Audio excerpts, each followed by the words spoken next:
ಆಗಿರಬಾರದು. ಹೆಣ್ಣು ಹಡೆದ ತಾಯಿಗೆ ಎಂದು ಬಯ್ಯಬಾರದು. ಹಣದಾಸೆ ಗುಣದವನ ಹೆಂಡತಿಯಾಗಬಾರದು. ಬಡತನದ ಮನಿಯೊಳಗ ಹೆಣ್ಣು ಹುಟ್ಟಬಾರದು.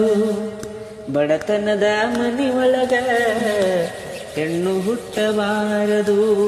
ಕರುಣೆ ಇಲ್ಲದ ಅತ್ತಿ ಮನೆಯ ಸೊಸೆಯಾಗಬಾರದು. ಅಪ್ಪಿಕೊಂಡು ನಡೆಯುವ ಅತ್ತಿಯ ಸೇವೆ ಮರೆಯಬಾರದು.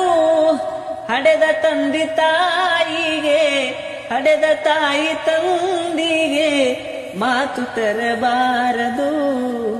ಬಡತನದ ಮನಿಯೊಳಗ ಹೆಣ್ಣು ಹುಟ್ಟಬಾರದು.